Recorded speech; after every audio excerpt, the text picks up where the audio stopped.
ہم جس شب میں داخل ہوئے ہیں 12 ربیع النور شریف کی شب، وہ شب بڑی معتبر برکتوں رحمتوں والی، بلکہ میں یہ کہوں کہ رب نے جتنی راتیں بنائی ہیں ان سب راتوں میں افضل ترین شب یہ ہے، تو یہ غلط نہ ہوگا۔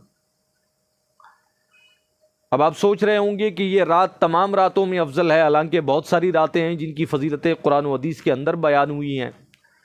تو میں پوری ذمہ داری کے ساتھ آپ کو یہ بتاتا ہوں کہ وہ راتیں جن کی فضیلت کو قرآن و حدیث میں ذکر کیا گیا، ان راتوں میں بھی سب سے افضل رات یہی۔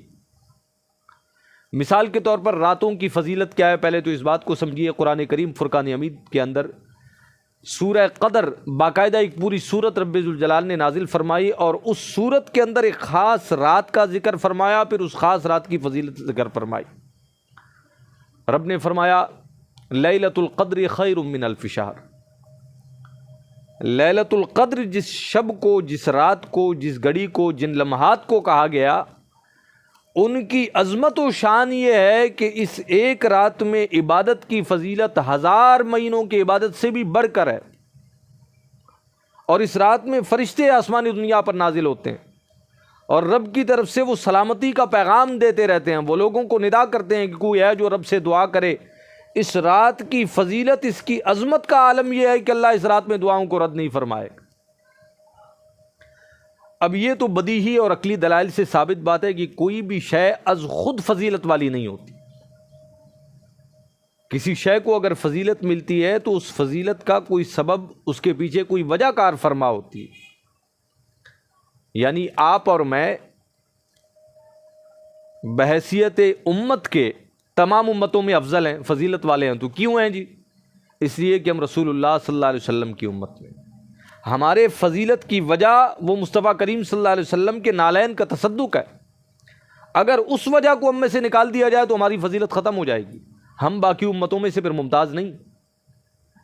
تو اسی طرح کسی شب کو یا کسی بھی شے کو اگر فضیلت دی گئی ہے تو اس کے پیچھے پورا ایک فلسفہ ہے، اور لیلۃ القدر کی فضیلت کا بھی ایک فلسفہ ہے جسے خود قرآن کریم فرقان حمید نے ذکر فرمایا۔ رب فرماتا ہے انا انزلناہ فی لیلۃ القدر۔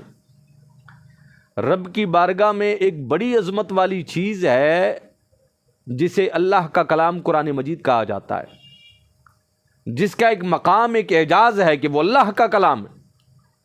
اس کی فضیلت کی وجہ سے اس شب کو یوں فضیلت دی گئی کہ اللہ نے اس کلام کو جب لوح محفوظ سے آسمان دنیا پر نازل فرمایا تو وہ شب قدر کے اندر نازل فرمایا انا انزلناہ فی لیلۃ القدر۔